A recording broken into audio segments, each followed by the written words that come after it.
damos gracias, bendito Padre, por tu amor, tu misericordia, tu fidelidad, por un día más que nos prestas la vida, un día más que nos das tus bendiciones, que nos permites tener la familia, Señor, la salud, el trabajo, Señor. Gracias, infinitamente gracias, Señor, por todas las bendiciones. También ruego por todos aquellos, mis hermanos y amigos que me escuchan a través de este medio, palabra eficaz. Seas tú bendiciendo sus vidas, seas tú cada día, Señor, abriéndoles el entendimiento para que ellos puedan comprender tu palabra, vivirla, Señor, en santidad y en obediencia para ti, Señor. Que cada día, Señor, seamos libres de toda atadura, de todo peso de pecado, de toda carga de este mundo. Que nos despojemos de toda carga, Señor, y vivamos libres para ti, Señor. Te damos la honra y la gloria en el precioso nombre de tu Hijo amado, Cristo Jesús. Amén.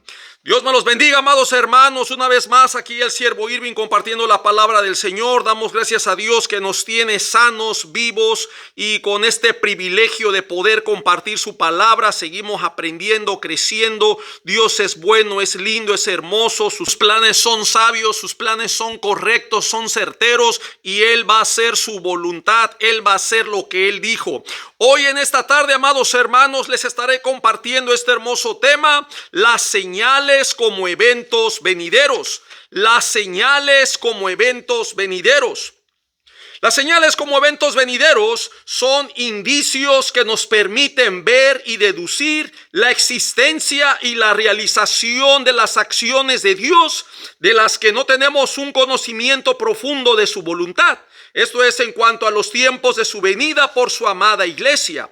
Pero Jesús, amados hermanos, nos dejó sus palabras como verdad absoluta y para meditar en lo que vendrá y que realmente sucederá, para prestar y poner atención en todos los sucesos que se desarrollarán en este mundo, estando alertados y preparados para saber actuar sabiamente como hijos de Dios en medio de tal caos y confusión general. Pero esto, amado hermano, es para la mente que tenga sabiduría. Sabiduría para discernir y entender el designio de Dios para su iglesia en estos últimos tiempos.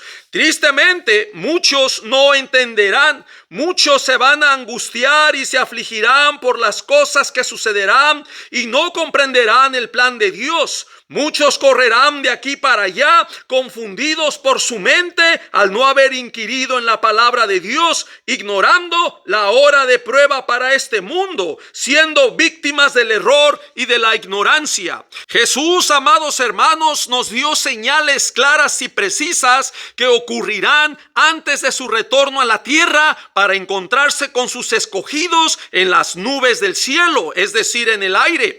Señales que tienen el único fin de advertirnos, de prevenirnos y de avisarnos de todo lo que estará sucediendo en nuestro alrededor, con el propósito de estar preparados para responder y saber actuar sabiamente en medio de una generación maligna y perversa que se estará levantando en un mundo guiado bajo la dirección del maligno, es decir, bajo Satanás, siendo aborrecidos y perseguidos por causa del nombre de Jesús, ya que esta es la herencia para los que quieren amar a Dios y al mundo, cosa que no se puede. Amado hermano y amigo que me escucha, esto no es para espantarse ni llenarse de miedo, sino que esto es realmente para confiar plenamente en Dios y depender al 100% en Él y no en nuestras fuerzas, renunciando a este mundo material y poniendo siempre nuestra mirada en nuestro Señor Jesucristo y Salvador.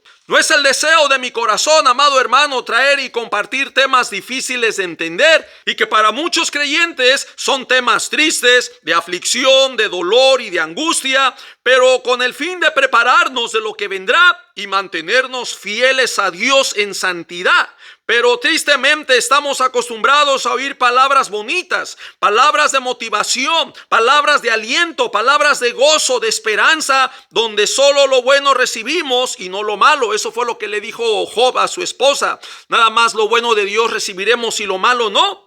Y más cuando se nos ha enseñado y hemos creído una doctrina mentirosa donde por más de 2 siglos se nos ha predicado el engaño de un rapto secreto en el cual Cristo viene mucho antes a liberar a sus escogidos de la gran tribulación. Y según viene mucho antes de que aparezca el hombre de pecado, el anticristo, donde la iglesia no atravesará ninguna calamidad, ningún sufrimiento, ninguna persecución, ni nada que le traiga aflicción al alma, ya que Cristo lo pagó en la cruz del Calvario y según ellos la iglesia no tiene ni debe por qué sufrir ni padecer.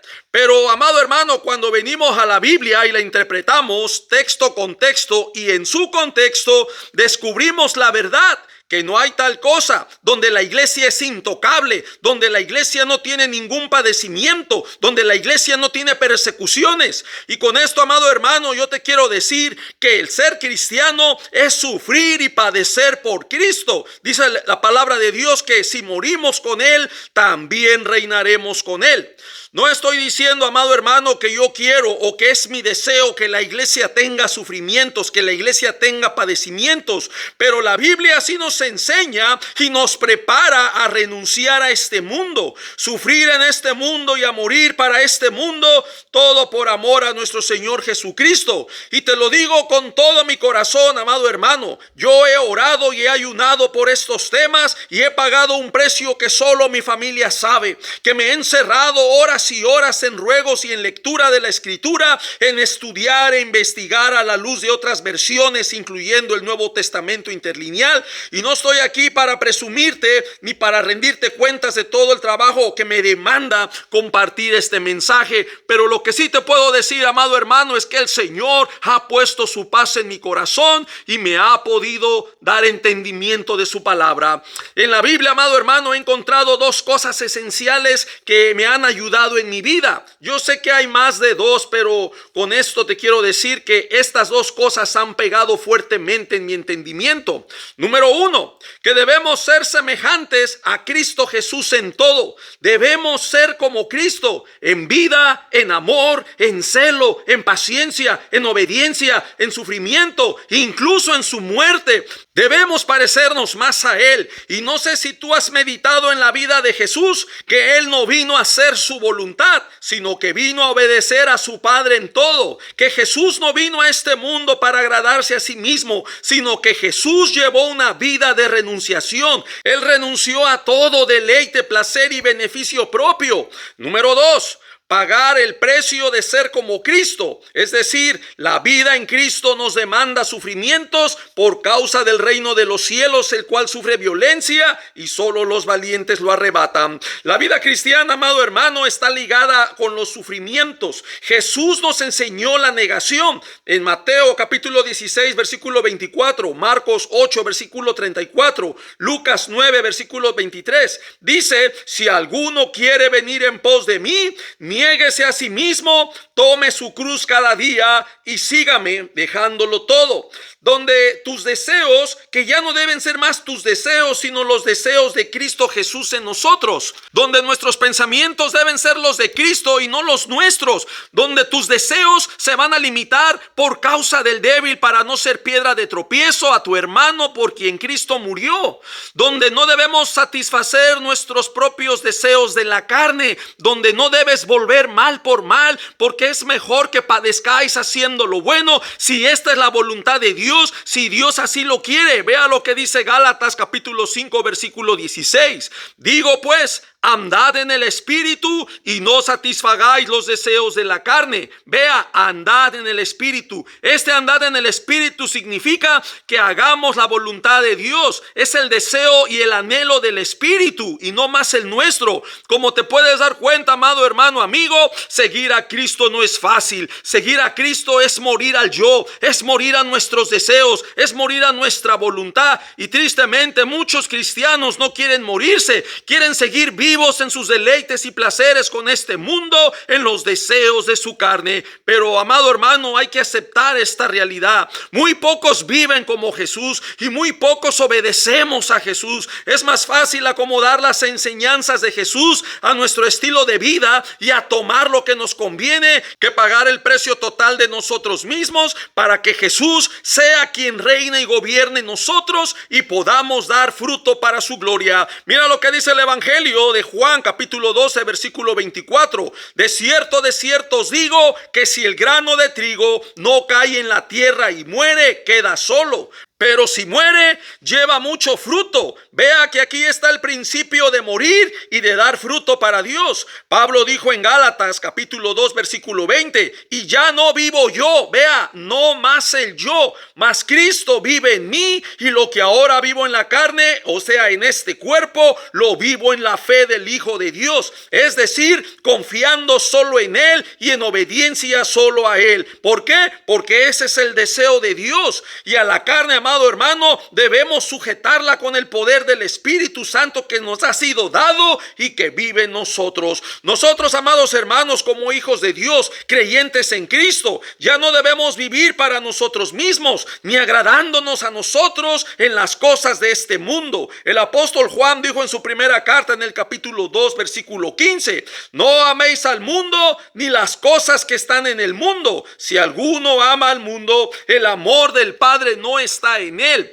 Y nosotros, amados hermanos, estamos de paso en este mundo y sabemos que no somos de este mundo, que nuestra ciudadanía está en los cielos, de donde también esperamos a nuestro Salvador, al Señor Jesucristo. Eso lo dice el apóstol Pablo en la epístola a los Filipenses capítulo 3 versículo 20. Cristo prometió volver por su iglesia, por sus escogidos, escúcheme, por todos los creyentes en él, sean judíos, romanos, griegos, suecos, canadienses, estadounidenses, hispanos, etcétera. Y también Jesús nos dio señales de su venida, señales de los tiempos finales, señales en los cielos, en la luna, en el mar, señales incluso en el carácter de los hombres de esos últimos tiempos, que por haberse multiplicado la maldad, el amor de muchos se enfriará. Habrá tanta maldad que serán tiempos peligrosos, hombres avaros, amadores de sí mismos, intemperantes, detractores, aborrecedores de lo bueno, vanagloriosos, blasfemos y desobedientes a los padres, ingratos e impíos, traidores, que tendrán apariencia de piedad. Vea, pero a estos evita.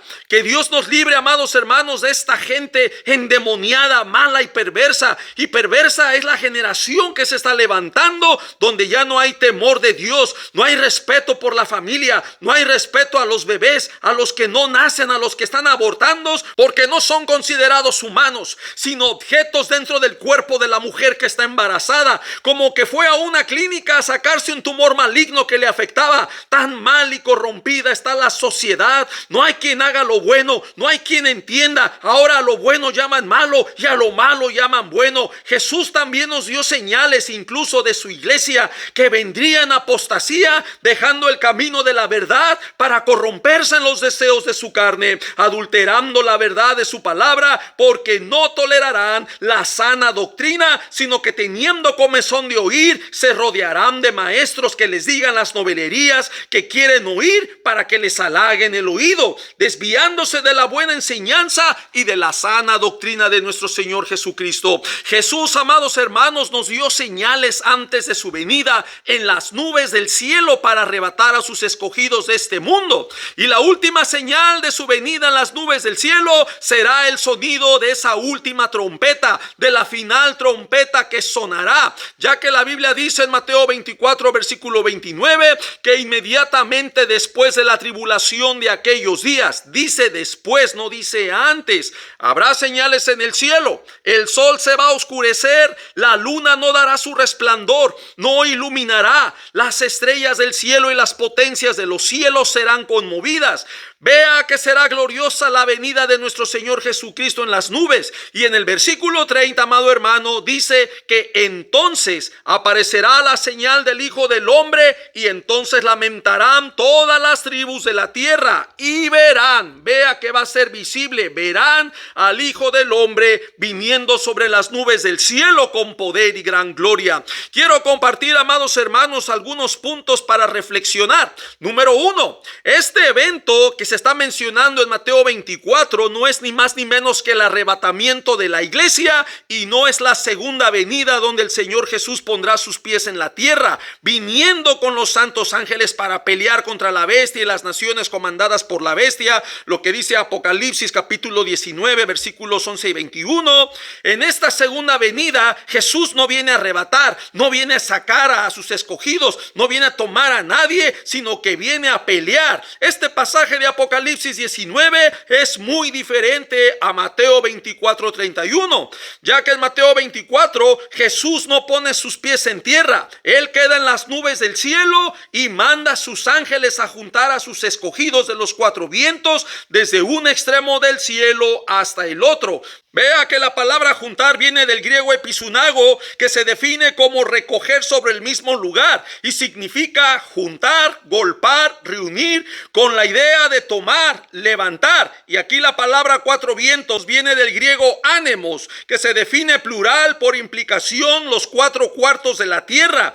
La versión Reina Valera lo traduce como vientos, algunas versiones como la Nueva Traducción Viviente desde los extremos más lejanos de la tierra. La versión católica dice de los cuatro puntos cardinales. Vemos, amados hermanos, que son eventos diferentes, pero Mateo 24 sí se relaciona con la primera epístola del apóstol Pablo a los tesalonicenses capítulo 4 versículo 17, donde el apóstol les dice a los hermanos de Tesalónica que seremos arrebatados en las nubes para recibir al Señor en el aire. Y en la segunda epístola a los tesalonicenses del capítulo 2 versículo 1 está hablando con respecto a la venida de nuestro Señor Jesucristo y de nuestra reunión con Él. Esta venida está hablando del arrebatamiento de la iglesia, ya que será nuestra reunión con Él y también es el evento más próximo a seguir después de la apostasía y de la manifestación del hombre de pecado, es decir, del anticristo. Aquí la palabra venida que usa el apóstol Pablo en la segunda epístola a los tesalonicenses capítulo 2 versículo 1 del griego parousia, que significa advenimiento, presencia, venida, y es la misma palabra que se usa también en Mateo capítulo 24 versículo 27, porque como el relámpago que sale del oriente y se muestra, es decir, es visible hasta el occidente, así será también la venida, es decir, la parousia del Hijo del Hombre. Y no es coincidencia que estos pasajes se relacionan entre sí. Número 2, Jesús manda a sus ángeles a reunir de los cuatro extremos de la tierra a sus escogidos. Veamos el contexto en el versículo 40 y 41 de Mateo 24. Vemos el efecto causado en los que están en la tierra. Dice que estarán dos en el camino, el uno será tomado y el otro será dejado. Vea lo que dice el versículo 41, que dos mujeres estarán moliendo en un molino, la una será tomada y la otra será dejada. Ahora, ¿qué significa esto? Esto significa que los ángeles tomarán a los escogidos para reunirlos con nuestro Señor Jesucristo en el aire, y el que fue dejado en la tierra es que no fue escogido de Dios, sino que se quedará para el tiempo de la ira del Dios Todopoderoso, el furor de Dios sobre los moradores de la tierra que no creyeron en Jesucristo, sino que vivieron en rebelión contra Dios, haciendo lo malo a los ojos de Dios y viviendo en toda clase de maldad y perversión. Número 3. Este suceso, amado hermano, va a dar lugar inmediatamente después de la tribulación de aquellos días. Tristemente, el dispensacionalismo como esquema escriturario falló gravemente en querer acomodar este evento como la segunda venida y crear de la nada un rapto secreto que no tiene base bíblica, en la que especifique un arrebatamiento antes de la gran tribulación y no después de la gran tribulación, como lo enseña Mateo 24 versículo 29. Aunque ellos, para defender su postura ideológica, citan algunos textos que hablan del arrebatamiento, pero no no especifican el tiempo en sí del arrebatamiento, si será antes o después de la gran tribulación, como lo explica específicamente Mateo 24, versículo 29. Número 4. Los ángeles, amados hermanos, comenzarán aquí su labor de reunir y levantar a los escogidos de Dios al sonido de la trompeta. Vea que no es ninguna coincidencia que Mateo 24, versículo 31 haga mención de una trompeta que sonará.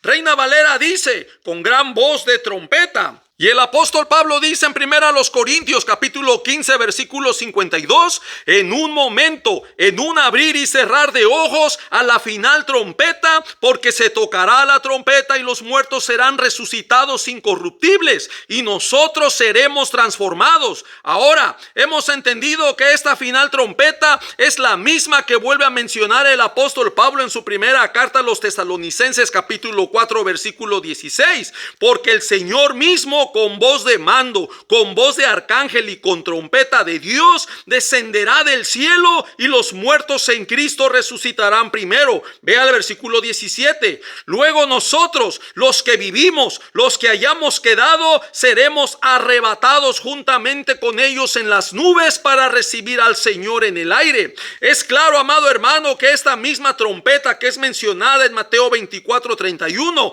que dice, y enviará a sus ángeles con gran voz de trompeta y juntarán a sus escogidos de los cuatro vientos desde un extremo del cielo hasta el otro. Y no hay ninguna duda que al sonido, al toque de esta última trompeta, que es la final trompeta, los escogidos de nuestro Dios seremos arrebatados de este mundo para encontrarnos con Jesús en las nubes del cielo. Este evento que narra Mateo capítulo 24 es sin duda el arrebatamiento de la iglesia, donde el pueblo de Dios, la iglesia de Cristo, será finalmente reunida con su esposo para estar siempre con él. Ahora, tristemente, el dispensacionalismo niega que esta trompeta tiene nexos contundentes con la final trompeta que es mencionada en 1 Corintios 15:52 y 1 Tesalonicenses 4:16, negando que la trompeta de Mateo 24:31 no es la del arrebatamiento de la iglesia, sino otra trompeta que sonará sin relación a ese arrebatamiento. Pero, amados hermanos, nosotros que tenemos el Espíritu Santo de Dios y el pasaje es bien claro, simplemente veamos el contexto del pasaje,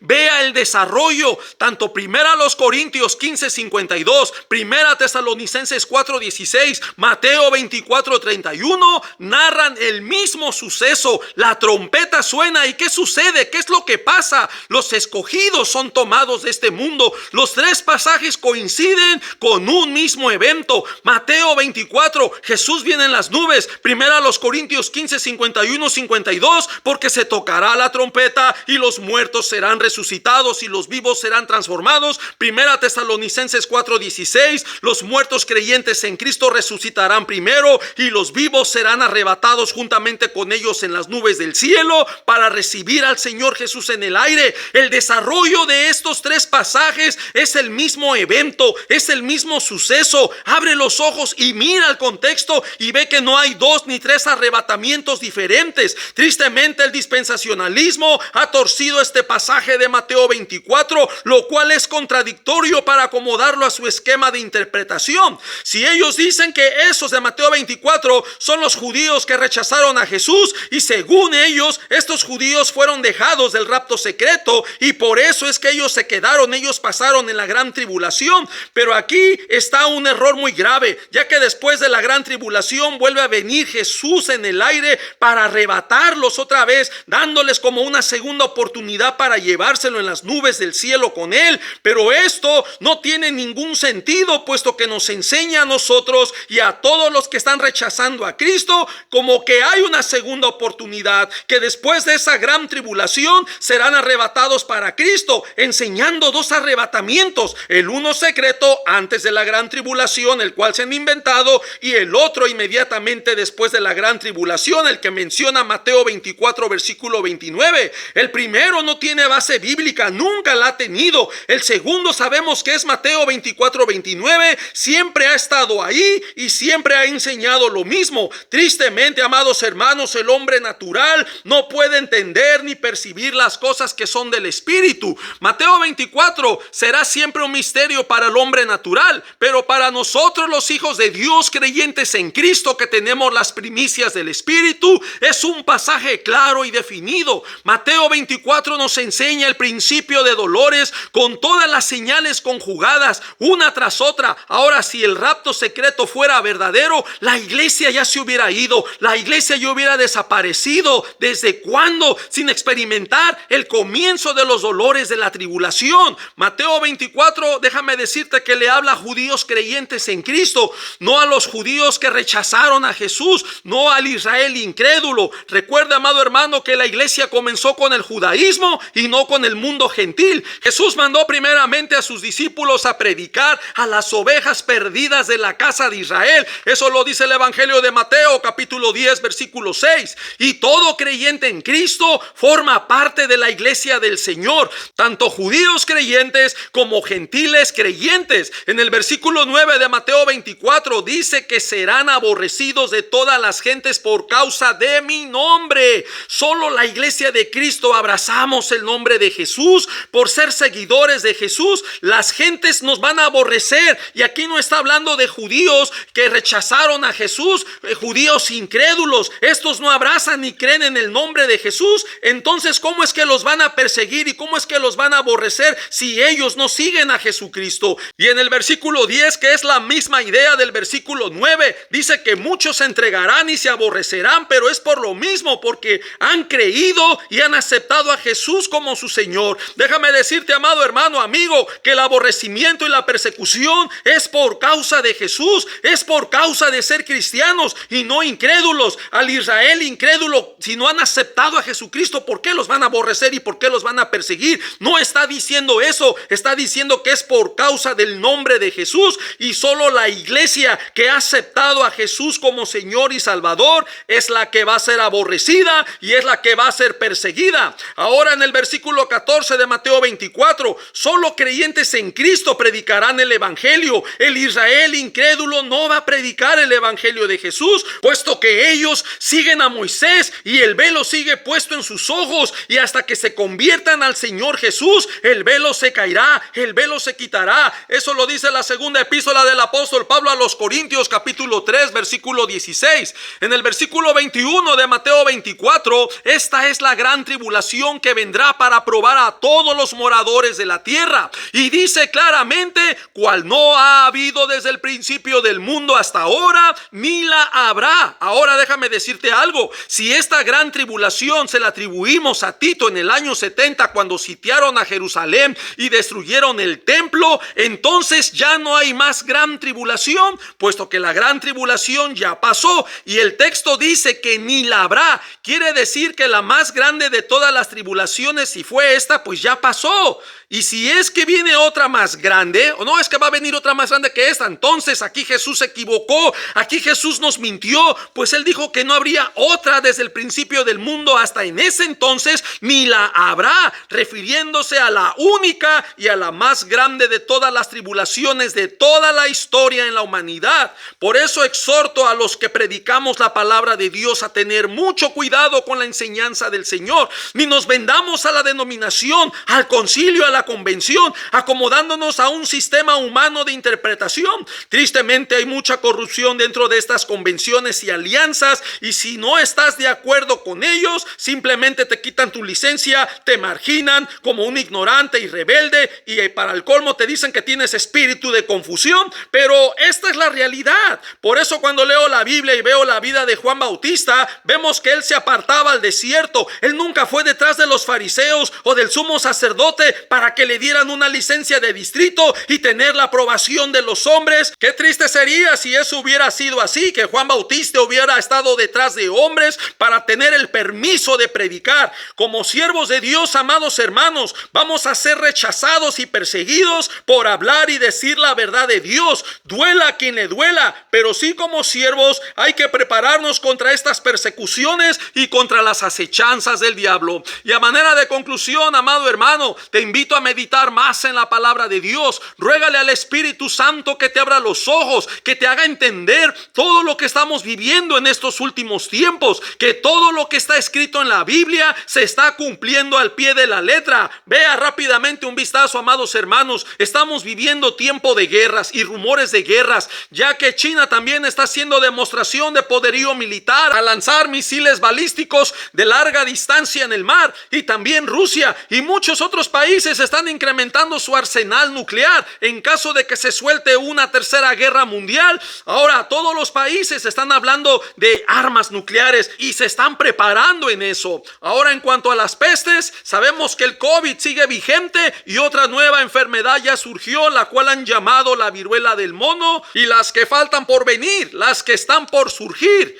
En cuanto a la crisis financiera, todo sigue subiendo y los salarios bajos. Se habla de un déficit alimentario que vendrá, ya que el trigo se está viendo afectado en su producción. Tanto Rusia como Ucrania son los que abastecen el trigo a nivel mundial, pero con esta guerra y las sanciones contra Rusia se hará imposible conseguir el trigo. Y vea que ya la Biblia lo había anticipado en Apocalipsis capítulo 6 versículo 6, el alto costo del trigo, que será equivalente a todo el salario de un día de trabajo completo de un trabajador, de un obrero, y solo para obtener 2 libras de trigo. Otra señal muy triste y muy importante es la apostasía dentro de las iglesias cristianas. Pongamos atención a todas estas señales, amado hermano. Jesús nos advirtió de estos últimos tiempos con señales y no por fechas de un calendario. Es por eso que nadie sabe el día ni la hora de su venida, pero hay señales que nos dicen qué tan cerca estamos de ese acontecimiento.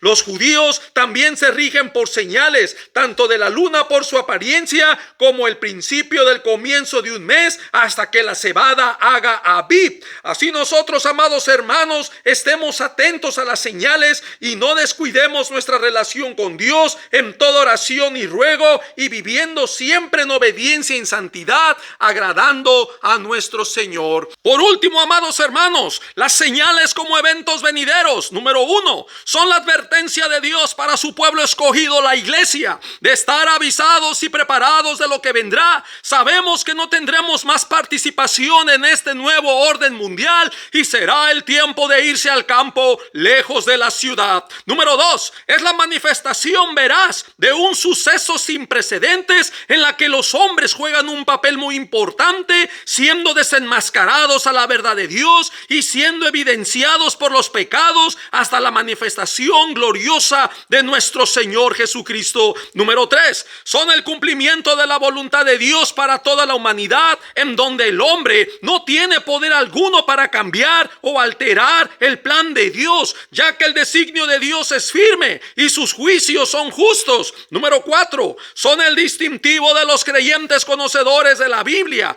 ya que los que no conocen la Escritura, es decir, la palabra de Dios, no podrán percibir las señales de Dios como un aviso de lo que está por delante y que vendrá repentinamente al mundo. Número 5, es la verdad de Dios escondida en un hecho que manifestará su cumplimiento, ya que de no ser así, todos pudiéramos pensar que la Biblia no es veraz, que no es certera y que las profecías son mentirosas al no tener su cumplimiento tal como lo fue dicho por Dios a través de sus profetas. Número 6, son el aviso al pueblo de Cristo de lo tan cerca que estamos para actuar con toda sabiduría en un mundo que se levantará en odio y en persecución contra la iglesia del Señor. A lo largo de toda la historia, amados hermanos, siempre han habido mártires de Cristo, y la gran tribulación no será la excepción de los cristianos tibios que no se prepararon y que la mayoría, conociendo la paga de adorar a la bestia y de recibir la marca en la frente o en la mano derecha,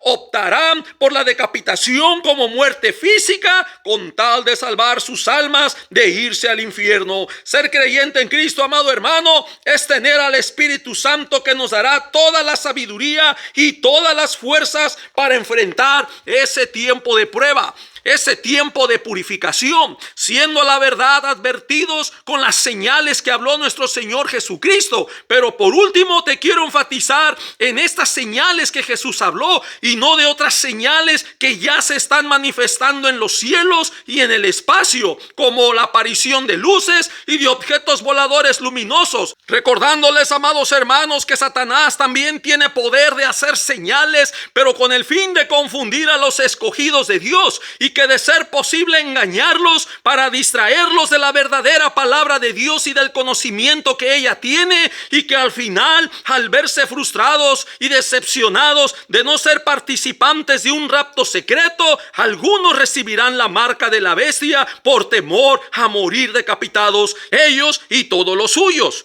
dándole la victoria a Satanás, porque ese fue su objetivo, que las personas reciban la marca de la bestia. Recordemos, amados hermanos, que nosotros como hijos de Dios somos hijos de luz y que no estamos en tinieblas.